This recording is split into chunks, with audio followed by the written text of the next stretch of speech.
Hello MSc, welcome back to my channel. तो आज के लेक्चर पे हमको डिस्कस करना है एमसीक्यू क्वेश्चंस। ओके, तो देखो ना, कुछ बच्चों ने मुझे बात रखी थी कि उनके जो एक सेमेस्टर एग्जाम होने वाला है वो कोविड की वजह से एमसीक्यू पैटर्न में होने वाला है। तो अब हमने क्या करना है, एमसीक्यू क्वेश्चंस को भी कवर करना है। तो देखो हम क्या करने वाले हैं आज, हमारा जो देखो मैं आपको ये ट्राई करूंगी कि मैं पर डे आपके लिए एटलीस्ट एक लेक्चर तो प्रोवाइड करा सकूं एमसीक्यू क्वेश्चन से रिलेटेड। ओके, तो अभी हमने सबसे पहले जो यूनिट पकड़ी हुई है वो है आपकी रमन स्पेक्ट्रोस्कोपी की यूनिट। तो रमन स्पेक्ट्रोस्कोपी के हम लोग एमसीक्यू क्वेश्चंस देखेंगे। तो आज हमारा ये पहला लेक्चर है, तो पहले लेक्चर पे सिर्फ मैं आपको 15 क्वेश्चंस कराने वाली हूँ। बट इसका मतलब ये नहीं है कि हमको सिर्फ 15 क्वेश्चन देखने हैं, मैं आपको और क्वेश्चंस भी कराऊंगी, बट मैं एक लिमिट के साथ आपको पढ़ा रही हूँ, क्योंकि देखो ना, मैं आपको इसे टोटली डिस्कस भी कराऊंगी कि क्या ऐसा हुआ, क्यों नहीं हो रहा, ये सारी चीजें। तो उसके लिए हमें थोड़ा टाइम चाहिए, तो मैं सिर्फ आपको 15 क्वेश्चन यहाँ पर को कराने वाली हूँ। ओके, तो हमको क्या करना है, स्टार्ट कर लेते हैं लेक्चर को डायरेक्टली। हमने रमन स्पेक्ट्रोस्कोपी के एमसीक्यू क्वेश्चंस देखने हैं, जितने क्वेश्चंस होंगे मैं टोटल सारे कवर कराऊंगी। रमन स्पेक्ट्रोस्कोपी कवर होगी तो देन हम आईआर, जो भी मॉसबार, एनएमआर वगैरह जितने भी हैं, ऑर्गेनिक इनऑर्गेनिक फिजिकल, सबको कवर करेंगे। ओके, तो स्टार्ट कर लेते हैं लेक्चर को। ठीक है, तो देखो सबसे पहले क्वेश्चंस क्या कर रहा है, तो हम लोग पहला क्वेश्चन देख लेते हैं। तो पहला क्वेश्चन ये बोल रहा है कि the Raman effect is the scattering of, यानी कि अगर आपने रमन स्पेक्ट्रोस्कोपी पढ़ी है तो आपको ये भी पता होगा रमन इफेक्ट क्या होता है। और अगर आपको पता है रमन इफेक्ट क्या होता है, तो ये बोल रहा है कि रमन इफेक्ट जो होता है वो किसकी वजह से होता है, किसकी स्कैटरिंग की वजह से होता है, एटम्स की स्कैटरिंग की वजह से, या फिर मॉलिक्यूल की स्कैटरिंग की वजह से, या फिर फोटोन्स की स्कैटरिंग की वजह से, या फिर प्रोटॉन्स की स्कैटरिंग की वजह से। तो किसकी स्कैटरिंग की वजह से होता है, तो मैं आपको पहले चीजें एक्सप्लेन कर लेती हूँ। ओके, तो पहले सबसे पहले आपको क्या बोल रहा है, आपको पता है ना, आपको ये भी पता है कि स्पेक्ट्रोस्कोपी क्या बोलती है। तो देखो मैं आपको सिंपली ऐसा बताती हूँ कि आपको पता है स्पेक्ट्रोस्कोपी आपको ये बोलती है कि आपको एक सैंपल मॉलिक्यूल दिया होगा। अगर आपने सैंपल मॉलिक्यूल को इन्वेस्टिगेट कराना है किसी के भी रिस्पेक्ट में, इसकी प्रॉपर्टी, इसके स्ट्रक्चर, इसके फीचर, कोई भी चीज के रिस्पेक्ट में, अगर आपने सैंपल मॉलिक्यूल को इन्वेस्टिगेट करना है तो आपने क्या कराना होता है स्पेक्ट्रोस्कोपी में, आपने सैंपल मॉलिक्यूल को इरेडिएट कराना होता है with the help of radiation. कौन सी रेडिएशन, इलेक्ट्रोमैग्नेटिक रेडिएशन। ओके, और आपको ये भी पता है सारी टाइप की स्पेक्ट्रोस्कोपी की पर्टिकुलर रेडिएशन होती है, यानी कि अगर आप कोई अलग टाइप के एनएमआर स्पेक्ट्रोस्कोपी पढ़ेंगे तो वहां आपकी रेडिएशन अलग होगी, यूवी पढ़ेंगे तो अलग होगी, रमन पढ़ेंगे तो अलग होगी, आईआर पढ़ेंगे तो अलग होगी, मॉसबार स्पेक्ट्रोस्कोपी पढ़ेंगे वहां आपको ये इलेक्ट्रोमैग्नेटिक रेडिएशन अलग लेनी होगी, यानी कि अलग अलग टाइप की इलेक्ट्रोमैग्नेटिक रेडिएशन होती है। ओके, तो अगर हम रमन स्पेक्ट्रोस्कोपी की बात करेंगे तो हमको कौन सी इलेक्ट्रोमैग्नेटिक रेडिएशन लेनी होती है, तो मैंने आपको बोला है यहाँ पे जो आप रेडिएशन लेते हैं वो कोई लेजर बीम भी हो सकती है, या फिर कोई मोनोक्रोमेटिक लाइट भी हो सकती है। ओके, तो आपने क्या कराना है, अपने सैंपल मॉलिक्यूल को इरेडिएट कराना है with the help of laser beam या फिर मोनोक्रोमेटिक लाइट। ओके, तो आपको पता है जैसे आपका सैंपल मॉलिक्यूल लेजर बीम या फिर मोनोक्रोमेटिक लाइट को एब्जॉर्ब, मतलब इसके ऊपर अगर आप सैंपल मॉलिक्यूल के ऊपर जैसे आप इस लाइट को डालते हैं तो क्या होता है, ये चीज आपके माइंड पे होनी चाहिए। ये हमारा एमसीक्यू क्वेश्चंस आगे भी है, बट मैं अभी आपको एक्सप्लेन कर रही हूँ तो सुन लीजिए। तो आपको पता है रमन स्पेक्ट्रोस्कोपी के केस में जैसे आप अपने सैंपल मॉलिक्यूल को इरेडिएट करते हैं with the help of radiation, तो ये रेडिएशन क्या है, टोटली राइट एंगल बनाते हुए, यानी कि पूरा 90 डिग्री का एंगल बनाते हुए बाहर स्कैटर्ड हो जाती है। मतलब आपका सैंपल मॉलिक्यूल बिल्कुल भी रेडिएशन को एब्जॉर्ब नहीं करता, सारी की सारी रेडिएशन 90 डिग्री का एंगल बनाते हुए स्कैटर्ड कर जाती है। ओके, तो अगर यहाँ पर कोई रेडिएशन स्कैटर्ड होगी, इट मींस आपकी रमन स्पेक्ट्रोस्कोपी क्या है, एक टाइप की स्कैटरिंग स्पेक्ट्रोस्कोपी, इसे आप एब्जॉर्प्शन स्पेक्ट्रोस्कोपी नहीं कहेंगे। कुछ स्पेक्ट्रोस्कोपी, जैसे मैंने बोला है कि कुछ स्पेक्ट्रोस्कोपी आपकी क्या होती है, एब्जॉर्प्शन स्पेक्ट्रोस्कोपी होती है, कुछ स्पेक्ट्रोस्कोपी आपकी स्कैटरिंग स्पेक्ट्रोस्कोपी होती है। अगर आप इसी का दूसरा भाई यानी कि आईआर स्पेक्ट्रोस्कोपी ले लें, तो आपको पता है आईआर और रमन क्या है, बहुत ही बेसिक, मतलब बहुत ही मिलते जुलते हैं। क्यों, क्योंकि दोनों क्या बोलते हैं, मॉलिक्यूल की वाइब्रेशन और रोटेशन की बात करते हैं। तो देखो आईआर स्पेक्ट्रोस्कोपी क्या होता है, एक टाइप की एब्जॉर्प्शन स्पेक्ट्रोस्कोपी है, क्योंकि आईआर स्पेक्ट्रोस्कोपी के केस में जब भी आप मॉलिक्यूल को इरेडिएट कराते हैं with the help of radiation, तो ये क्या करता है, यहाँ पर आप कौन सी रेडिएशन लेते हैं, इंफ्रारेड रेडिएशन लेते हैं। ओके, तो जैसे आप इंफ्रारेड रेडिएशन की हेल्प से अपने मॉलिक्यूल को इरेडिएट कराएंगे तो आपका जो मॉलिक्यूल है वो पूरी की पूरी रेडिएशन को अपने अंदर एब्जॉर्ब कर लेता है, कुछ भी रेडिएशन बाहर एमिट नहीं करता। इसलिए क्या है, हम लोग आईआर स्पेक्ट्रोस्कोपी को क्या बोलते हैं, एब्जॉर्प्शन स्पेक्ट्रोस्कोपी। अभी आप चीजों को सुन लीजिए क्योंकि यही क्वेश्चन जो अभी मैं आपको समझा रही हूँ यही हमने आगे क्वेश्चंस पढ़ने हैं, ओके। तो अभी आप समझ जाएंगे तो मुझे बीच बीच में रुकने की जरूरत नहीं पड़ेगी, ठीक है। तो ये चीज समझ में आई कि आईआर स्पेक्ट्रोस्कोपी इसलिए एक टाइप की एब्जॉर्प्शन स्पेक्ट्रोस्कोपी होता है। लेकिन रमन के केस में इसका उल्टा होता है। क्या उल्टा होता है? रमन के केस में आप कौन सी लाइट यूज करते हैं, आप यूज करते हैं मोनोक्रोमेटिक लाइट या फिर लेजर बीम। तो जैसे आप अपने सैंपल मॉलिक्यूल को इस रेडिएशन के थ्रू इरेडिएट करेंगे, आपका सैंपल मॉलिक्यूल ये रेडिएशन को टोटली 90 डिग्री का एंगल बनाते हुए बाहर स्कैटर्ड कर देगा। इट मींस हमारी रमन स्पेक्ट्रोस्कोपी एक टाइप की स्कैटरिंग स्पेक्ट्रोस्कोपी होती है। इतनी चीज क्लियर आई। अब देखो यही क्वेश्चन आपका यहाँ पर को पूछा गया, ये बोल रहा है in Raman spectroscopy study of a compound takes place due to earth, यानी कि रमन स्पेक्ट्रोस्कोपी जब आप कराते हैं तो आप ये कंपाउंड जिसके ऊपर आप अपनी स्पेक्ट्रोस्कोपी करा रहे हैं इसकी स्टडी करते हैं किसकी वजह से, यहाँ पर को किस टाइप का फिनोमिना होता है, एब्जॉर्प्शन होता है, स्कैटरिंग होता है, या फिर दोनों होता है, या फिर इन दोनों में से कुछ भी नहीं होता। वही चीज बोला है कि the Raman spectroscopy study of a compound takes place due to absorption of light, scattering of light, both of this none of this. तो क्या होता है, आपको मैंने साफ साफ बोल दिया कि रमन स्पेक्ट्रोस्कोपी एक टाइप की स्कैटरिंग स्पेक्ट्रोस्कोपी है। यानी कि जैसे आप अपने सैंपल मॉलिक्यूल को इरेडिएट करेंगे तो आपका सैंपल मॉलिक्यूल रेडिएशन को एब्जॉर्ब नहीं करेगा, क्या करेगा, स्कैटर्ड करेगा। तो ये हो गया स्कैटरिंग ऑफ लाइट, ओके। तो होता क्या है, आप जस्ट ऐसा सुन लीजिए, देखो ना होता क्या है ना, अगर जैसे मैं आईआर के केस में बताऊं तो होगा क्या ना, अगर मैं सैंपल मॉलिक्यूल को, देखो ये मेरा सैंपल मॉलिक्यूल है, अगर मैं आईआर के केस में अपनी इंफ्रारेड रेडिएशन के थ्रू इसे इरेडिएट कर रही हूँ तो क्या होगा, आपको मैंने बोला कि ये रेडिएशन जो मैं बाहर से डाल रही हूँ आपका सैंपल मॉलिक्यूल टोटली एब्जॉर्ब कर लेगा, कुछ भी रेडिएशन बाहर नहीं जाएगी। तो होगा क्या कि किस रेडिएशन की, किस रेंज की, किस फ्रीक्वेंसी की रेडिएशन को आपके सैंपल मॉलिक्यूल ने एब्जॉर्ब किया, उस फ्रीक्वेंसी की रेंज के बेसिस पे आप डिटेक्ट कर सकते हैं, डिटरमाइन कर सकते हैं, इन्वेस्टिगेट कर सकते हैं कि आपका मॉलिक्यूल किस टाइप का है। तो आप क्या कर सकते हैं उसकी हेल्प से कि किस रेंज में आपकी रेडिएशन एब्जॉर्ब हुई with the help of this molecule, तो उस रेडिएशन की हेल्प से आप क्या डिटेक्ट कर सकते हैं आपकी मॉलिक्यूल की प्रॉपर्टी क्या है। समझ में आया? यानी कि वही चीज यहाँ बोल रहा है कि किस, जैसे आप रमन, जैसे ये मैंने आईआर की रिस्पेक्ट में बोला, अगर मैं रमन की रिस्पेक्ट में बोलूं तो ये मेरा सैंपल मॉलिक्यूल है, इसे मैं इरेडिएट कर रही हूँ विद द हेल्प ऑफ कौन सी रेडिएशन, मोनोक्रोमेटिक रेडिएशन से या फिर लेजर बीम से। तो क्या होगा, मैंने बोला कि ये मॉलिक्यूल आपकी ये रेडिएशन को टोटली स्कैटर्ड कर देगा 90 डिग्री का एंगल बनाते हुए, ओके। तो ये किस एंगल से, यानी कि ये जो आपकी बाहर लाइट निकली है, ये लाइट की फीचर्स, इस लाइट की फ्रीक्वेंसी की वजह से आपको डिटेक्ट होगा क्या, आपके मॉलिक्यूल की प्रॉपर्टी। समझ में आ रहा? यानी कि आपको अपना मॉलिक्यूल को इन्वेस्टिगेट कराना है। तो अगर आपका मॉलिक्यूल, जैसे मैंने बोला आईआर स्पेक्ट्रोस्कोपी के थ्रू आप उसे इन्वेस्टिगेट कराना चाह रहे हैं, तो आपको पता है आईआर स्पेक्ट्रोस्कोपी क्या, एक टाइप की एब्जॉर्प्शन स्पेक्ट्रोस्कोपी है। तो आपका मॉलिक्यूल किस रेंज की रेडिएशन को, किस फ्रीक्वेंसी की रेडिएशन को एब्जॉर्ब कर ले रहा है, क्योंकि आपको पता है रेडिएशन एब्जॉर्ब होनी है, तो किस फ्रीक्वेंसी की, किस रेंज की रेडिएशन को एब्जॉर्ब कर रहा है, उसके बेसिस पे आप इस मॉलिक्यूल को डिटेक्ट करते हैं कि किस टाइप का मॉलिक्यूल है, क्या इसमें फंक्शनल ग्रुप प्रेजेंट है, ईटीसी ईटीसी, ओके। लेकिन यहाँ पर को क्या होगा, यहाँ पर आप देख रहे हैं आपका मॉलिक्यूल कोई भी रेडिएशन को एब्जॉर्ब नहीं कर रहा, आप अपने मॉलिक्यूल को इन्वेस्टिगेट किसकी हेल्प से कर रहा है, यहाँ पे जो आपकी लाइट क्या हुई, स्कैटर्ड हुई, आपने इसमें लाइट डाली और ये लाइट 90 डिग्री का एंगल बनाते हुए बाहर स्कैटर्ड हुई। तो ये जो स्कैटर्ड लाइट है इसे जब आप इन्वेस्टिगेट करेंगे, इसकी फ्रीक्वेंसी देखेंगे कि फ्रीक्वेंसी चेंज हुई, कम हुई, बड़ी हुई या फिर सेम है, जैसे आपने, मतलब क्या होगा, आपने यहाँ एक रेडिएशन डाली, सपोज मैंने बोला इसकी फ्रीक्वेंसी है एच न्यू, ओके। यानी कि एनर्जी, आपको पता है एनर्जी क्या होती है, एच न्यू के इक्वल होती है। मोनोक्रोमेटिक लाइट की अगर मैं एनर्जी देखूं तो आपको पता है energy is equal to h nu.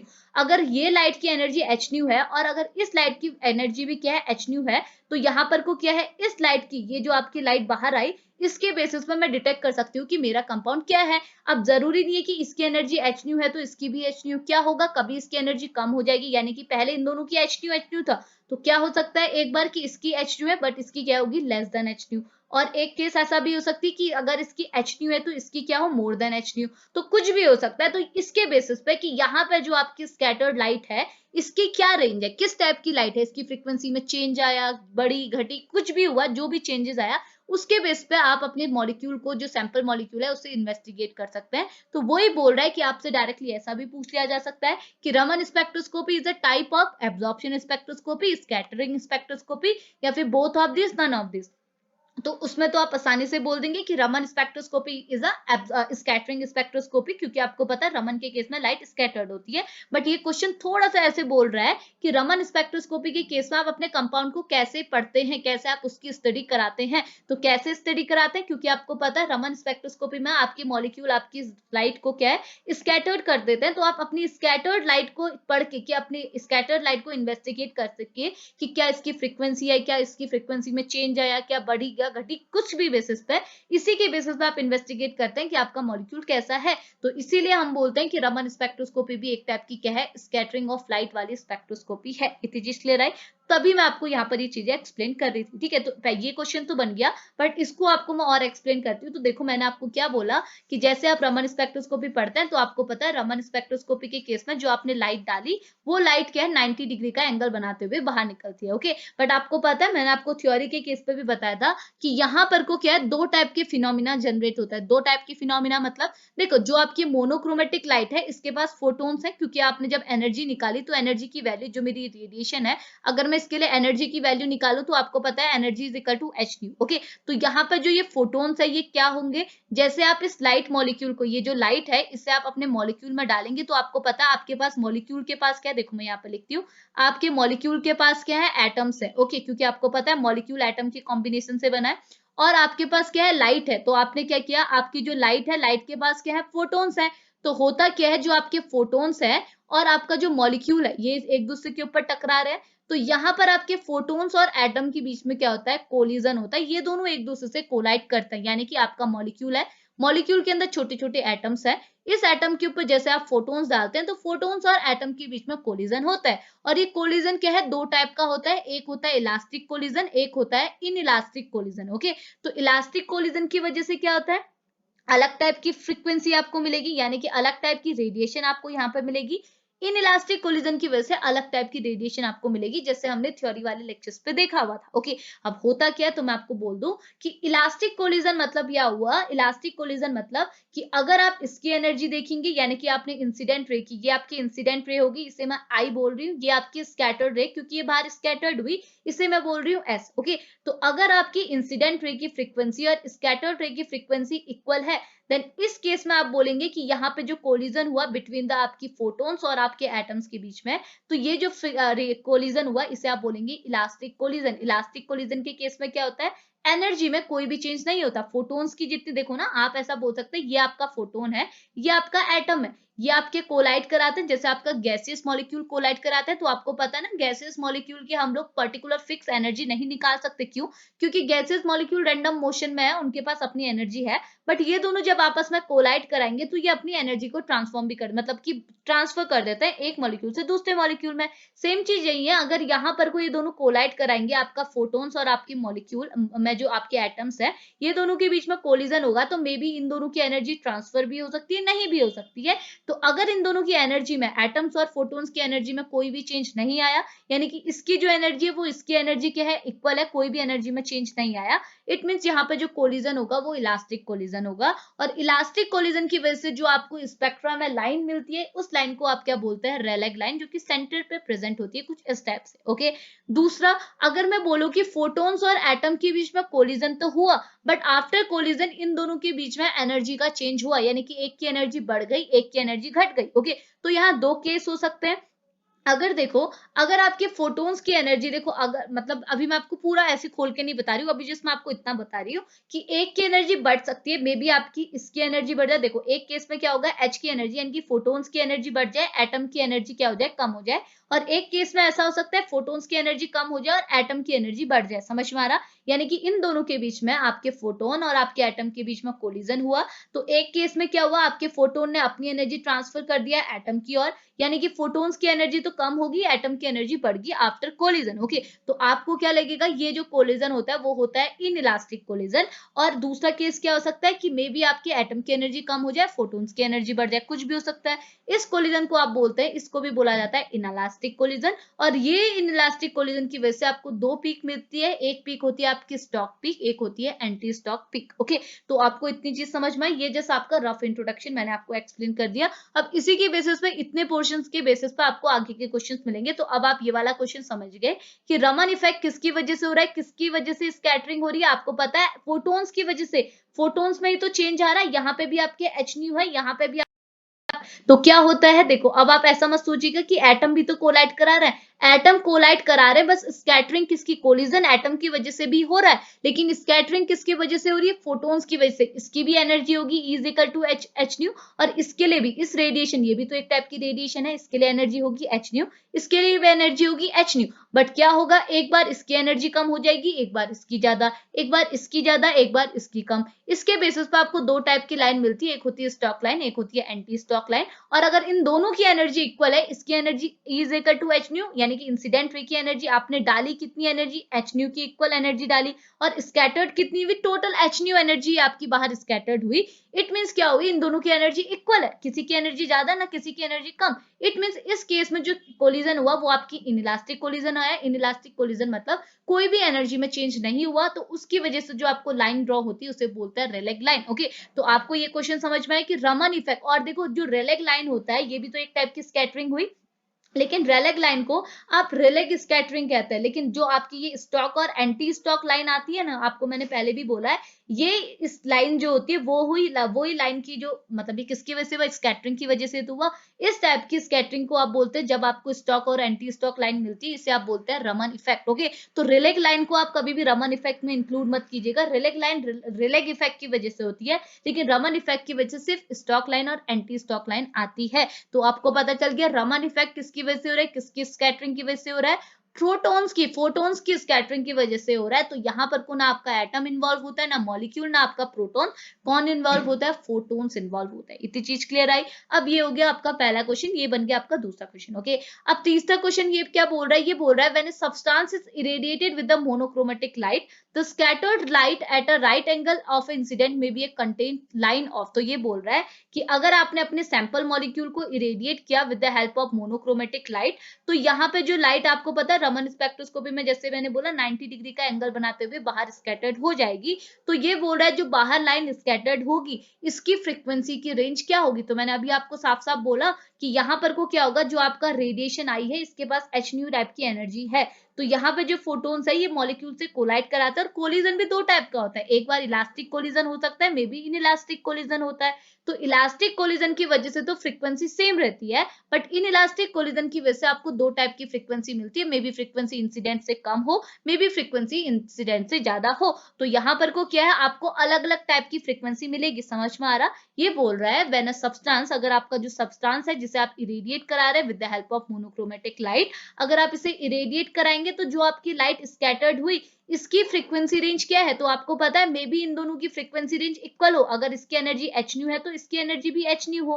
Okay, but ऐसा भी हो सकता है कि अगर इसकी एनर्जी एच न्यू है तो इसकी मोर देन एच न्यू हो जाए, और ऐसा भी हो सकता है कि अगर इसकी एनर्जी एच न्यू है तो इसकी energy less than H new हो जाए। समझ में आया। तो ये अलग अलग टाइप की स्कैटरिंग होती है, जिसकी वजह से आपको तीन टाइप की लाइन मिलती है, रेलेग, स्टॉक, एंटी स्टॉक। तो ये तीन टाइप की स्कैटरिंग होती है। तो वही चीज बोल रहा है कि जो आपकी स्कैटर्ड लाइट है इसकी फ्रीक्वेंसी क्या होती है, ज्यादा भी हो सकती है, कम भी हो सकती है, इक्वल भी हो सकती है। तो ये क्या बोल रहा है कि जो लाइट आपके स्कैटर्ड हुई है उसकी फ्रीक्वेंसी क्या होगी, इंसिडेंट की फ्रीक्वेंसी के इक्वल होगी, या फिर उससे कम होगी, या फिर उससे ज्यादा होगी, या फिर एनी ऑफ द अबव होगी। तो आंसर क्या हो गया, एनी ऑफ द अबव, यानी कि आपकी फ्रीक्वेंसी की रेंज क्या होगी, ज्यादा भी हो सकती है, कम भी हो सकती है, और उसके इक्वल भी हो सकती है। समझ में आ रहा।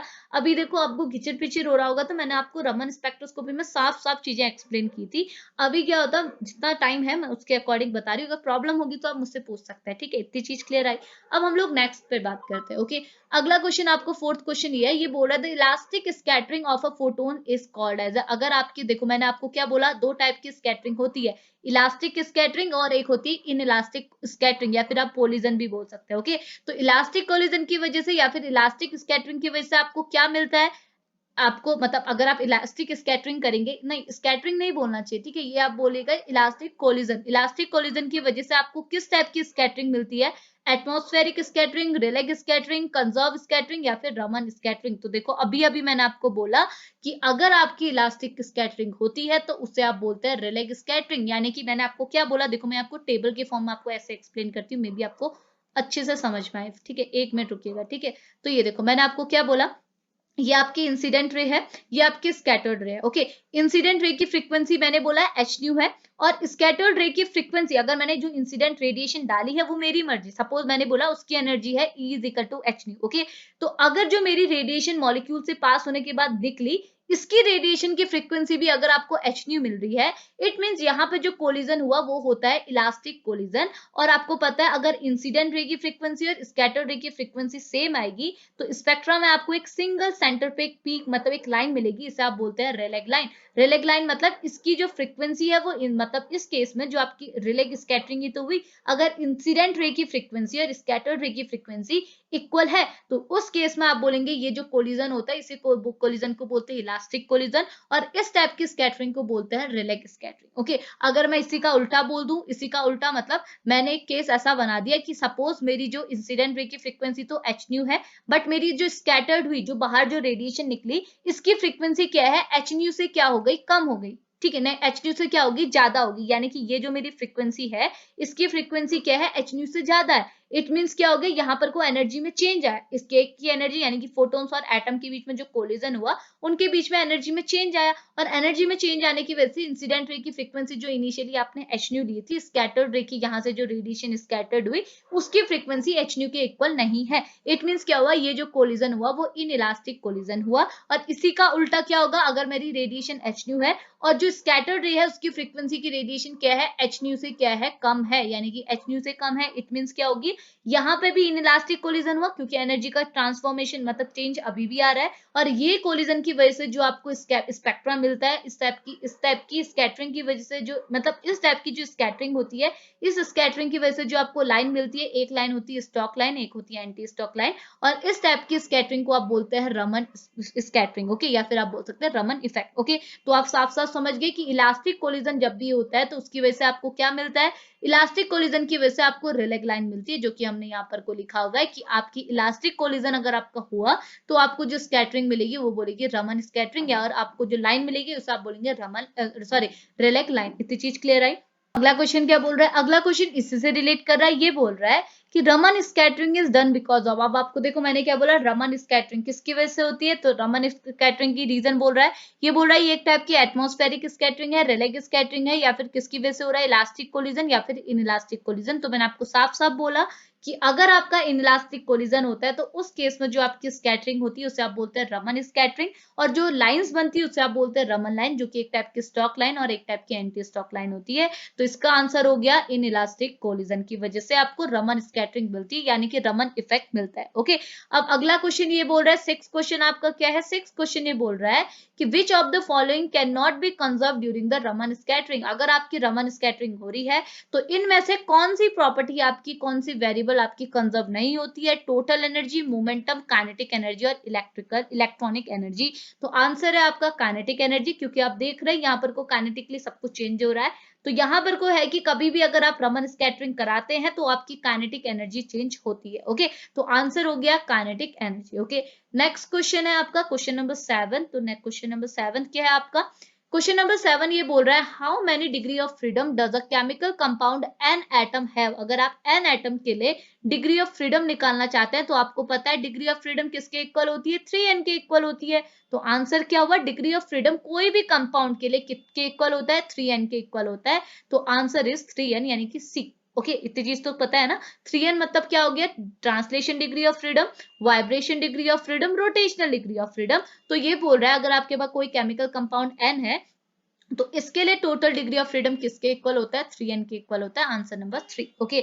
अगला है ये बोल रहे हैं रमन स्पेक्ट्रोस्कोपी द रेडिएशन लाई इन, आपकी अगर आप रमन स्पेक्ट्रोस्कोपी यूज करते हैं तो उस केस में आपकी जो रेडिएशन है वो किस रीजन के अंदर लाई करती है, तो आंसर होता है आपका विजिबल रीजन। तो माइक्रोवेव रीजन के अंदर लाई नहीं करती, ना यूवी रीजन के अंदर करती है, ना एक्सरे रीजन के अंदर करती है। तो आपकी जो ये मोनोक्रोमेटिक लाइट है, ये यानी कि जो आप रमन स्पेक्ट्रोस्कोपी में जो आप रेडिएशन यूज करते हैं वो किस रीजन के अंदर लाई करती है, far infrared region, near infrared region यानी कि विजिबल रीजन के अंदर लाई करती है। ओके, अगला क्वेश्चन है आपका, the Raman spectrum is said to be consist of Stokes line when, अगर रमन स्पेक्ट्रा ड्रॉ कर रहे हैं तो मैंने आपको क्या बोला, रमन स्पेक्ट्रम में आपको 3 लाइन मिलती है, एक रिलेग लाइन, एक एंटी स्टॉक लाइन, एक होती है स्टॉक लाइन। तो आपको अगर जो यहाँ पर कोई बोल रहा है अगर आपने स्टॉक लाइन बनानी है तो स्टॉक लाइन के लिए वैल्यू क्या होगी, यानी कि delta V is equal to 0 होगा, या फिर delta V is smaller than 0 होगा, या फिर ग्रेटर देन 0 होगा, या फिर doesn't depend on delta we. Answer क्या होगा, तो देखो रमन स्पेक्ट्रा की बात करिए स्टॉक लाइन। ओके,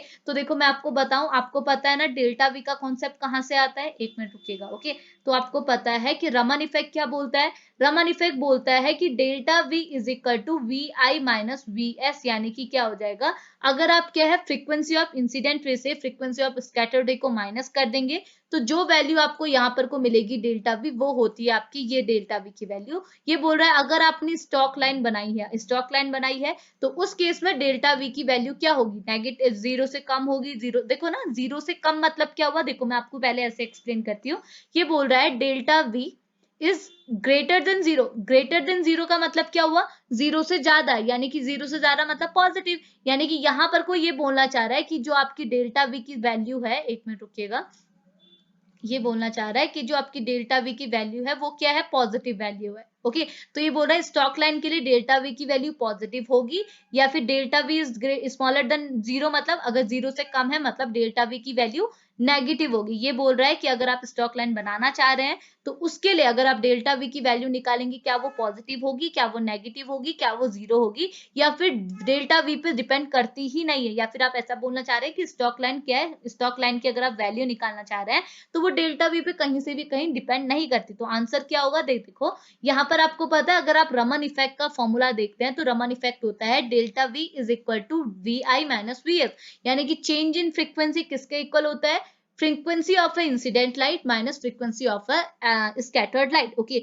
और आपको पता है अगर आप स्टॉक लाइन की बात करते हैं तो स्टॉक लाइन की फ्रीक्वेंसी क्या होती है, कम होती है, यानी कि अगर आपकी क्या है इंसिडेंट रे की फ्रीक्वेंसी एच न्यू है और स्कैटर्ड रे की frequency less than H nu है, इट मीन्स यहाँ पे जो आपको लाइन मिलती है इसे आप बोलते हैं स्टॉक लाइन। ओके, तो अब आपको पता चल गया अगर मैं डेल्टा वी की वैल्यू निकालू तो आपको क्या मिलेगा, वी आई की वैल्यू क्या है, ज्यादा है, ठीक है, वी आई की वैल्यू क्या है, कुछ ज्यादा होगी, और वी एस की वैल्यू, क्योंकि आपको पता है ना मैंने क्या बोला, स्टॉक लाइन कब आती है, अगर आपकी इंसिडेंट रे की फ्रीक्वेंसी है एच न्यू और स्कैटर्ड रे की फ्रीक्वेंसी क्या है, लेस देन एच न्यू से क्या है, कम है, तो उस केस में जो लाइन आपको मिलती है उसे आप बोलते हैं स्टॉक लाइन। तो अगर इसकी लाइन वैल्यू क्या है, एच न्यू है और इसकी value less than H nu है, इसका मतलब क्या हुआ, ये वैल्यू ज्यादा होगी, समझ में आ रहा ना, ये वैल्यू क्या होगी, वेट एक मिनट रुकिएगा, ठीक है, देखो क्या होगा, ये वैल्यू आपकी ज्यादा होगी, ये वैल्यू आपकी कम होगी, तो ज्यादा में से अगर आप कम को माइनस क्या करेंगे तो आपको क्या मिलेगा, वैल्यू पॉजिटिव ही तो मिलेगी, तो डेल्टा वी की वैल्यू क्या हो गई, पॉजिटिव हो गई, समझ में आया ना। अगर मैं इसे उल्टा कर दूं यानी कि एंटी स्टॉक लाइन की बात करूं तो पता है एंटी स्टॉक लाइन कब जनरेट होती है, एंटी स्टॉक लाइन तब जनरेट होती है जब अगर मैं बोलूं कि मेरी इंसिडेंट रे की फ्रीक्वेंसी क्या है, अगर मैं इंसिडेंट रे की फ्रीक्वेंसी बोलूं एच न्यू और जो मेरी स्कैटर्ड रे है, स्कैटर्ड रे की फ्रीक्वेंसी क्या है, more than H nu. Okay, तो मोर देन एच न्यू तो क्या होगा, देखो यहाँ पर है delta V is equal to incident ray की फ्रीक्वेंसी तो एच न्यू है। ओके, एंड देखो ना इसकी कम है इसकी ज्यादा, यानी कि इंसिडेंट की कम स्कैटर्ड की ज्यादा, अगर इंसिडेंट की मेरी वैल्यू कम होगी और स्कैटर्ड की ज्यादा तो कम में से ज्यादा को माइनस करूंगी तो मेरी वैल्यू ओवरऑल नेगेटिव आएगी, यानी कि डेल्टा वी की वैल्यू मेरी क्या आएगी, नेगेटिव आएगी। इट मीन्स क्या होगी कि अगर आप स्टॉक लाइन के लिए डेल्टा वी की वैल्यू निकालेंगे तो डेल्टा वी की वैल्यू क्या निकलेगी, पॉजिटिव निकलेगी, यानी कि ग्रेटर देन 0 निकलेगी, यानी कि पहला आंसर सर बिल्कुल सही है। ओके, और इसी के अपोजिट पूछ लिया जाएगा, अगर एंटी स्टॉक के लिए पूछ लिया जाएगा तो आप क्या करेंगे, एंटी स्टॉक के लिए पूछ लिया जाएगा तो आप बताएंगे कि एंटी स्टॉक के केस में क्या होता है, इंसिडेंट रे की फ्रीक्वेंसी अगर एच न्यू है तो स्कैटर्ड की एच न्यू से ज्यादा होगी, और अगर इंसिडेंट की कम है स्कैटर्ड की ज्यादा है तो ओवरऑल वैल्यू आपकी डेल्टा वी यानी कि चेंज इन फ्रीक्वेंसी की वैल्यू क्या होगी, नेगेटिव यानी कि लेस देन 0। तो आपकी आंसर क्या आ जाएगा, सेकंड आंसर आ जाएगा। इतनी चीज क्लियर आई, तो ये बन गया आपका आंसर। ओके, अगला आंसर क्या है, अगला क्वेश्चन क्या है, सॉरी, तो अगला क्वेश्चन है आपका, ये बोल रहा है Raman effect, sorry, Raman shift is generally lie between, अगर आप रमन शिफ्ट की वैल्यू देखेंगे तो वो किस रीजन के बीच में लाई करती है, 100 टू 1000 पर सेंटीमीटर, 100 टू 2000 पर सेंटीमीटर, 100 टू 3000 पर सेंटीमीटर और 100 टू 4000 पर सेंटीमीटर। तो आंसर है आपका डी यानी कि 100 टू 4000 पर सेंटीमीटर। ओके, अगला ये बोल रहा है कि the Raman lines are, Raman lines अगर आप स्पेक्ट्रम में देखेंगे तो ये जो रमन लाइंस, मैंने आपको क्या बोला, रमन लाइंस सिर्फ आपकी स्टॉक लाइन और एंटी स्टॉक लाइन ही होती है। ये जो सेंटर वाली है वो है आपकी रिलेग लाइन, रिलेग लाइन को कभी भी आप रमन लाइन नहीं कहते, रमन लाइन स्टॉक और एंटी स्टॉक लाइन ही होती है। ओके, तो रमन लाइंस क्या होती है, वीक होती है, स्ट्रांग होती है, कर्वी होती है या फिर ब्लरी होते हैं। ओके, यानी कि स्ट्रांग होती है मतलब अगर आप देखना चाहेंगे वो शार्प पीक होगी या वीक होगी या फिर कर्वी होगी या फिर ब्लर दिख रही होगी, तो आंसर है आपका वीक। तो रमन लाइंस क्या, आपको बहुत वीक मतलब बहुत बोल सकते हैं वीक इंटेंस होती है टाइप की, तो आपकी जो रमन लाइंस होती है वो एक टाइप की वीक लाइंस होती है। ओके, अगला ये बोल रहा है the most commonly used laser for the Raman spectroscopy is, तो मैंने आपको क्या बोला, रमन स्पेक्ट्रोस्कोपी में जो आपकी रेडिएशन, जो आप मोनोक्रोमेटिक लाइट मतलब जो आप इंफ्रारेड रेडिएशन आप यूज करते हैं तो वो क्या होती है जनरली, मोनोक्रोमेटिक लाइट या फिर आप बोल सकते हैं लेजर बीम। तो अगर आप लेजर बीम यूज कर रहे हैं तो इसका एक सोर्स भी तो होगा, तो इसका जो लेजर बीम का जो सोर्स होता है वो क्या सोर्स होता है, तो सबसे कॉमन सोर्स क्या है, तो ऑप्शन है आपका एनडीवाईएजी सोर्स या फिर रूबी लेजर या फिर हीलियम नियॉन लेजर या फिर सेमीकंडक्टर लेजर। तो आंसर है आपका हीलियम नियॉन लेजर। तो ये सबसे कॉमनली यूज किया जाने वाला लेजर है जिसकी लेजर बीम का आप यूज करते हैं फॉर अ रमन स्पेक्ट्रोस्कोपी। इतनी चीज क्लियर आई। अगला क्वेश्चन है आपका 13th क्वेश्चन, ये बोल रहा है 13th क्वेश्चन है which of the following lines are more intense, सबसे इंटेंस लाइन कौन होती है, क्योंकि आपको पता है रमन स्पेक्ट्रोस्कोपी के केस में जब आप स्पेक्ट्रा ड्रॉ करेंगे आपको 3 टाइप की लाइन मिलेंगी, Rayleigh line, Stokes line, anti Stokes line. तो इन तीनों लाइन में से सबसे इंटेंस लाइन कौन सी होती है, तो सबसे इंटेंस लाइन का ऑप्शन है आपका स्टॉक लाइन, रिलेग लाइन या फिर एंटी स्टॉक लाइन या फिर है ऑल हैव सेम इंटेंसिटी, या फिर रिलेग है या स्टॉक है या एंटी स्टॉक है या फिर सबकी इंटेंसिटी बराबर होती है। तो आंसर है आपका रिलेग लाइन। तो रिलेग लाइन की इंटेंसिटी क्या होती है, अगर आप इंटेंसिटी चेक करेंगे रिलेग लाइन की इंटेंसिटी क्या है, सबसे ज्यादा होती है। ओके, और उसके बाद अगर आप स्टॉक और एंटी स्टॉक को चेक करेंगे तो स्टॉक लाइन की इंटेंसिटी उसके बाद होती है, एंटी स्टॉक की इंटेंसिटी सबसे कम होती है। इतनी चीज क्लियर आई। तो ये इंटेंसिटी की वैल्यू होगी, मतलब रेंज वाइज हो गया कि किसकी ज्यादा किसकी कम। ओके, सबसे ज्यादा रिलेग, देन स्टॉक, देन लास्ट में एंटी स्टॉक। ओके, अगला क्वेश्चन नंबर 14 आपको क्या बोल रहा है, क्वेश्चन नंबर 14 बोल रहा है for a particular vibrational mode appear in Raman spectra what must be a change. अगर आपने क्या रमन स्पेक्ट्रा ड्रॉ कराना है किसी भी कंपाउंड के लिए, क्योंकि मैंने आपको बोला है ऐसा जरूरी नहीं है, देखो अगर आपका एक ही स्पेक्ट्रोस्कोपी से काम चल जाता तो आपकी दूसरी स्पेक्ट्रोस्कोपी बनती नहीं। प्रॉब्लम ये है कि एक ही कंपाउंड को आप, जरूरी नहीं है कि सारे कंपाउंड आपकी एक ही स्पेक्ट्रोस्कोपी के थ्रू इन्वेस्टिगेट हो जाए, तो आपको अलग अलग स्पेक्ट्रोस्कोपी यूज करनी होती है। मतलब कि अगर आप रमन स्पेक्ट्रोस्कोपी यूज कर रहे हैं तो जरूरी नहीं है कि सारे कंपाउंड को आप इन्वेस्टिगेट कर सकते हैं with the help of Raman spectroscopy.